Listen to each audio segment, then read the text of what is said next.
माँ का बंद कमरा। कुछ दिनों से मेरी माँ का व्यवहार काफ़ी बदल गया था। पहले तो वह हमेशा घर के कामों में व्यस्त रहती थी, लेकिन अब वह अपना ज़्यादातर समय कमरे में बंद होकर बिताने लगी थी। कभी कभी वह कमरे से बाहर आती तो भी ताला लगाकर जाती। मुझे वह बहुत अजीब लगता और धीरे धीरे मैं इस बात को लेकर चिंतित हो गया। मुझे समझ में नहीं आता था कि आखिर माँ को ऐसा क्या हो गया है कि वह हमसे दूर रहने लगी है। एक दिन जब माँ कमरे से बाहर गई, मैंने चुपके से उनके कमरे का दरवाज़ा खोला। जैसे ही मैं अंदर घुसा, मेरी आंखें फटी की फटी रह गई। कमरे की दीवारों पर हर जगह पेंटिंग्स लगी हुई थी।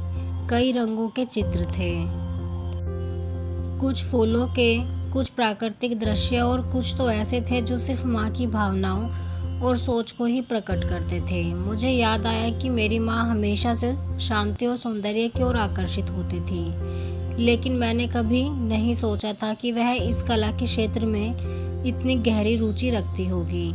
मुझे समझ में ही नहीं आया कि ये पेंटिंग्स उन्होंने कहाँ से बनाई। उनके पास तो हमेशा घर के कामों की ही व्यस्तता रहती थी। फिर इन रंगीन चित्रों का यह संग्रह कहाँ से आया? मैं कुछ देर वहाँ खड़ा रहा, सोचता रहा, फिर चुपके से उनके पास गया। माँ, यह सब क्या है? मैंने उनके पास जाकर पूछा। माँ एक पल के लिए चुप रही, फिर धीरे से मुस्कुराते हुए बोली, बच्चे, तुमने देखा, ये मेरी तस्वीरें हैं। पर माँ, तुमने हमें कभी नहीं बताया कि तुम इतनी अच्छी चित्रकार हो। ये सारी पेंटिंग्स इतनी सुंदर हैं। क्या तुम हमें ये पहले नहीं बता सकती थी? मैंने आश्चर्यचकित होकर पूछा। माँ की आंखों में एक हल्की सी नमी थी। उन्होंने अपनी कहानी शुरू की। बचपन में मुझे पेंटिंग का बहुत शौक था, लेकिन तब हमारे घर में पेंटिंग्स के लिए कोई जगह नहीं थी। मेरे माँ बाप हमेशा कहते थे कि घर का काम करो, यही काम आएगा।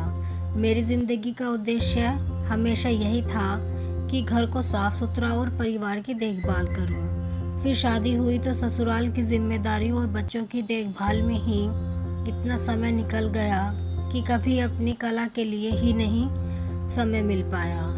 माँ की बातों में एक गहरी उदासी थी, लेकिन साथ ही एक संतोष भी था, जैसा कि वह इस बात को स्वीकार कर रही हो कि जीवन ने उसे एक नए मोड़ पर लाकर खड़ा कर दिया था।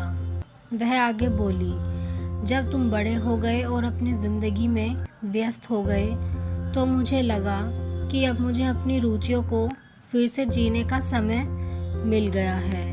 मुझे लगा कि मैं थोड़ी तो अब अपनी जिम्मेदारियों से मुक्त हूँ। इसलिए मैंने अपने दबे हुए शौक़ को फिर से जीना शुरू कर दिया।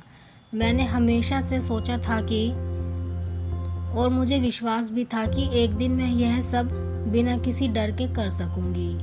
आखिरकार उम्र के इस पड़ाव में मुझे यह मौका मिल ही गया और मैं अपने आप को बहुत खुशकिस्मत मानती हूँ, वरना मुझ जैसे कई तो बस मन में लिए ही जीती रहती हैं और इस उम्र तक आते आते तो सारे शौक ही मर जाते हैं। मुझे समझ में आया कि माँ की चुप्पी और कमरे में ताला लगाने के पीछे एक गहरी कहानी छिपी हुई थी, जो उन्होंने अपने जीवन के सफ़र में कभी किसी को नहीं बताई।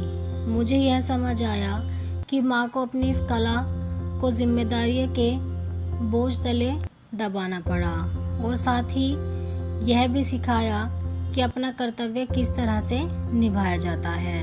अपने लिए तब जिया, तब सभी जिम्मेदारियों को अच्छे से निभा दिया।